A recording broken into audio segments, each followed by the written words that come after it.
ഇന്ന് തന്നെ ഡൗൺലോഡ് ചെയ്യൂ. കാണൂ നിങ്ങളുടെ ഫേവറേറ്റ് ഷോസ്. അദ്ദേഹം ഇപ്പൊ എവിടെയാണെന്ന് അറിയോ? അറിയില്ല. അല്ല, മുമ്പ് സുഹൃത്തുക്കളായിരുന്നു എന്ന് വച്ചേ ഇപ്പൊ സുഹൃത്തുക്കളാവണമെന്നില്ലല്ലോ. മോൾ ആരെ ഇഷ്ടപ്പെടുന്നു ആ ആളിന്റെ കൂടെ തന്നെ ജീവിക്കും. ഈ ആന്റി മോളുടെ കൂടെ തന്നെ ഉണ്ടാവും. മോള് ധൈര്യമായിട്ട് പൊയ്ക്കോ. മോളുടെ ഒപ്പം ആന്റി ഉണ്ടാവും.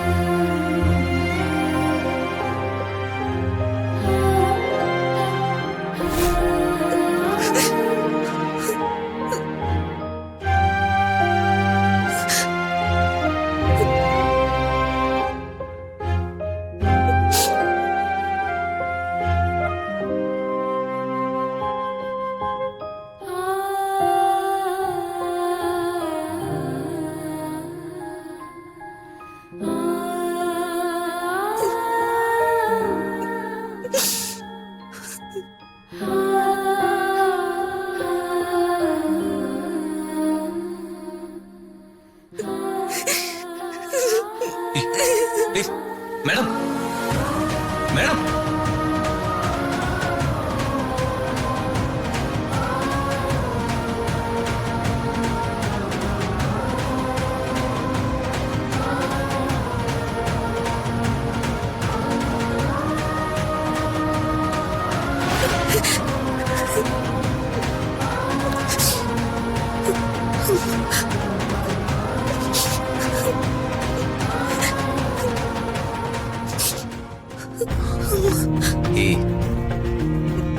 ഇനി കരയുന്ന എന്തിനാ മാഡം?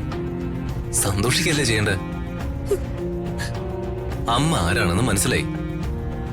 അമ്മ മാഡത്തിന്റെ കാര്യം അന്വേഷിച്ച് കൂടെ ഉണ്ടായിരുന്നെന്ന് മനസ്സിലായി. ഇനി മാഡം കരയരുത്. എന്റെ അമ്മയെ തെറ്റിദ്ധരിച്ചു രാജു. അതൊന്നും മനഃപൂർവ്വം അല്ലല്ലോ മാഡം.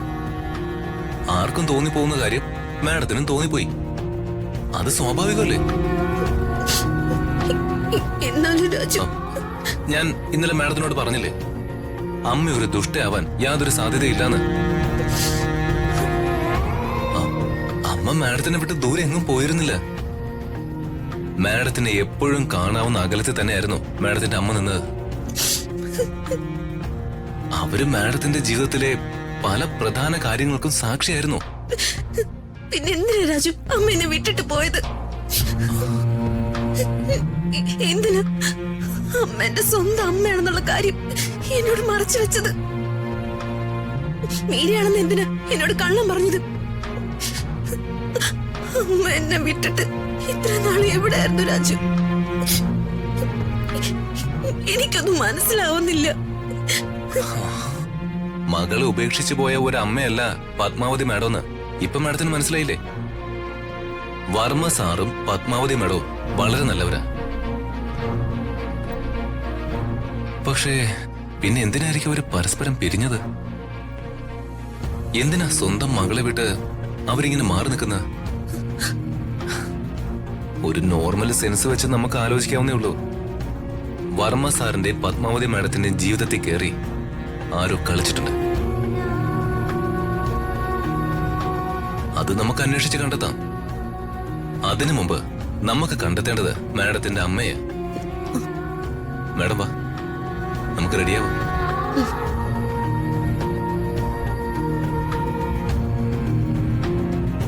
ഇല്ലില്ല, അവിടത്തേക്കുള്ള എല്ലാ കാര്യങ്ങളും ഞാൻ ഏർപ്പാട് ചെയ്തിട്ടുണ്ട്. ഞാൻ വിളിക്കാം. ഇറങ്ങുവാണോ? ഇറങ്ങിക്ക. അവരുടെ കൂടെ പോവാത്തോണ്ട് ഒരു സ്വർഗം കിട്ടിയ സന്തോഷായി. വലിയ ഭാഗ്യം. മോൾക്ക് അമ്മയെ കാണാൻ പറ്റിയല്ലേ?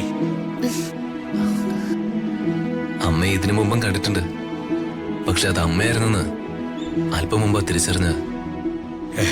എനിക്ക് പല കഥകളും അറിയില്ല മക്കളെ.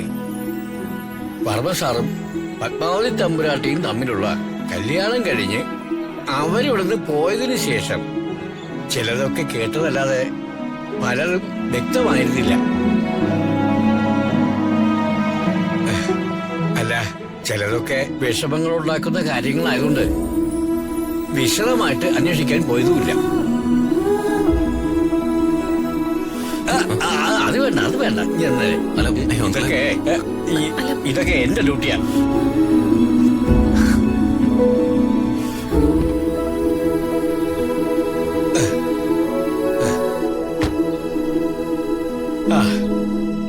എന്റെ ഡ്യൂട്ടിയിൽ ആരും കൈയെടുത്തുന്നത് എനിക്കിഷ്ടമല്ല. അങ്കിളിക്ക് വന്നേ, ഒരു കാര്യം ചോദിക്കട്ടെ? മേഡം ഇപ്പൊ വരാം.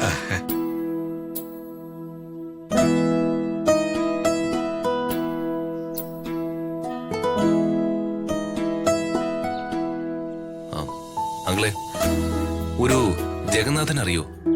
ഒരു ജഗന്നാഥനെ എനിക്കറിയാം. വർമ്മ സാറിന്റെ ഉറ്റ സുഹൃത്തായിരുന്നു. അദ്ദേഹം ഇപ്പൊ എവിടെയാണെന്ന് അറിയോ? അറിയില്ല. അല്ല, മുമ്പ് സുഹൃത്തുക്കളായിരുന്നു എന്ന് വച്ചേ ഇപ്പൊ സുഹൃത്തുക്കളാവണമെന്നില്ലല്ലോ. എത്ര പ്രിയപ്പെട്ട കൂട്ടുകാരാ പെട്ടെന്ന് ശത്രുക്കളായിട്ട് മാറുന്ന. ശരിയങ്ങളെ, ഞങ്ങൾ ഇറങ്ങാം. ഓ,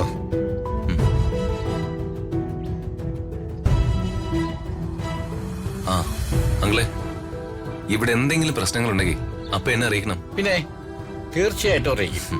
എന്നാ ഞങ്ങളങ്ങോട്ട്. ഓ, മേഡം. ശരി നിങ്ങളെ. ആ.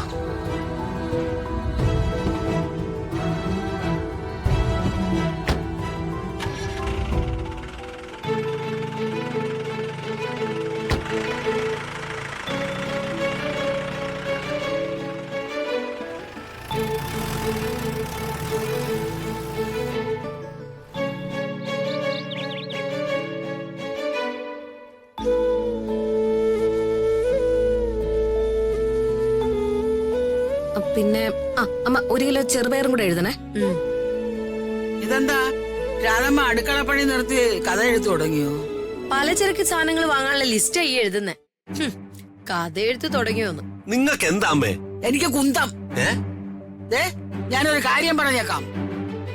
എന്റെ നേരെ വന്നാലുണ്ടല്ലോ നിന്റെ കട്ടയും പടമൊക്കെ ഞാൻ പൂട്ടിക്കെട്ടും. ജേട്ടനൊന്ന് ചുമ്മാ ഇരുന്നൂടെ? വടി കൊടുത്ത് അടി മേടിക്കാതിരിക്കുന്ന എന്തിനാ? ഭാര്യയുടെ ഉപദേശം കേട്ട് പെറ്റതള്ളി അങ്ങോട്ട് കൊല്ലടാ, കൊല്ല്. എന്റെ ജയന്റെ അമ്മ ഒന്ന് വഴക്കുണ്ടാക്കാതിരിക്കേ. ഞാൻ ഒന്ന് എഴുതി തീർത്തോട്ടെ. ആ എഴുത്ത് തെറ്റിച്ച്. ആ പപ്പടം എഴുതിയത് പടം നായി പോയി. ഒരു ഇപ്പങ്ങ് പോയില്ലേ? ഓ, അത് നന്നായി. അങ്ങനെയെങ്കിലും രാധമ്മ ഒന്ന് ചിരിച്ചല്ലോ. ഓ, ഹിപ്പായിക്ക് സ്തുതി. ആ ചിരി ഇപ്പം മായി. ലിസ്റ്റ് തയ്യാറായോടി? അല്ല, ഈ ജയനെ ഇവിടെ ഇരിക്കുമ്പോ ഈ പൊരിവയിലത്തെ അച്ഛനെ എന്തിനാ വിടുന്നത്? എവര് പോയി വാങ്ങിച്ചോണ്ട് വന്നൂടെ? മിസ്റ്റർ ജയനെ എന്റെ ഒന്നാന്തരം മരുമകനാ. മരുമക്കളെ ഏതെങ്കിലും അമ്മായിച്ചൻ കടയിൽ വിടുമോ? കടയിൽ വിടാത്തത് മരുമോനോടുള്ള ബഹുമാനം കൊണ്ടൊന്നുമല്ല. കാശ് കൊടുത്ത് കടയിൽ വിട്ടാലേ എന്റെ സത്യസന്ധനായ മോയ് അതുകൊണ്ടുപോയി പുട്ടടിക്കും. അതാ എന്റെ ജേട്ടൻ അത്ര തറപ്പണികളൊന്നും ചെയ്യത്തില്ല. അവളുടെ ജയേട്ടായി. അകലേ നോവിനാലേ